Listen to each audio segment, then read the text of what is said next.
And so if you have a reaction, you feel worse on something like like you said, serrapeptidase or maybe nattokinase or lumbrokinase, you could be onto something. And as you mentioned too, you don't want to just live on these enzymes and not get to the root cause. So for me, I really do think Babesia has been a big one for me, because when I'm taking herbs to address Babesia, I find that the circulation is much better. For some people, it could be Bartonella.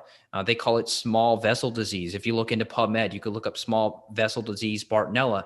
This is an infection that can come from ticks, but it can very, very easily come from cats. Many cats, like 90% of cats, have Bartonella. And if they scratch you, you can get Bartonella from your cat. You can get it from fleas. So there are other vectors that can transmit this. So some people say, oh, I never had a tick bite. It doesn't matter. I've seen many people with Bartonella, likely from their cats. And so you may want to come in with herbs and knock out Bartonella while you're working on the fibrin.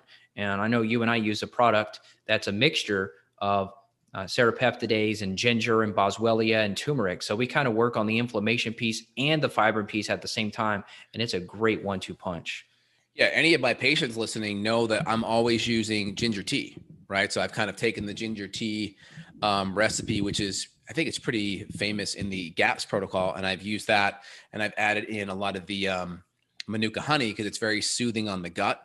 And it has some mild antibacterial properties and anti-inflammatory properties for the gut. And so I do that with a lot of my patients because it soothes the tummy. It is an anti-biofilm, so it allows any of the herbs that I'm using with my patients to knock any bugs down. It helps make the herbs stronger, and it's anti-inflammatory, and it's also an anticoagulant. So the anti-inflammatory anticoagulant just allows, one, better blood flow. Better blood flow allows those herbs to kind of work better and be transported throughout the body. And then it also prevents the lymph from being congested. So it just allows things to be kind of moved around and excreted from the body. And so you have to move things through the liver, through the kidneys, through the gut. And so we need to have that good movement to allow things to work appropriately. So that's really, really important out of the gates. And then also working with a lot of Lyme patients or co-infections, all that plays a major role.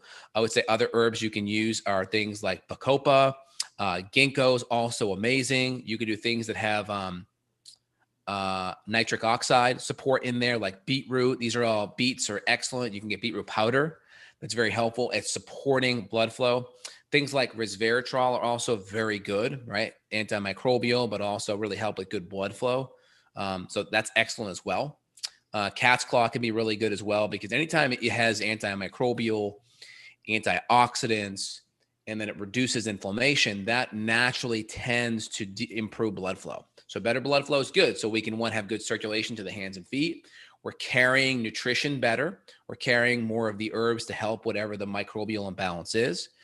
And then we're supporting lymphatic flow of all the dead debris out. It has to move out through the body, get circulated to the lymph, go back to the kidneys and the digestive tract to be excreted out. So those are some really good herbs that we'll also use. Skullcap's also really good as well.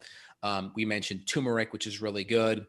And then outside of that, adaptogens can be very powerful too, because if we have lots of cortisol from inflammation and stress, cortisol is also going to cause things to not move as well, because it's there, it's responding to inflammation, but it's also going to slow down a lot of blood flow. And so if we can, and this is kind of more in a chronic scenario, right? Not talking acute, I'm talking more chronic.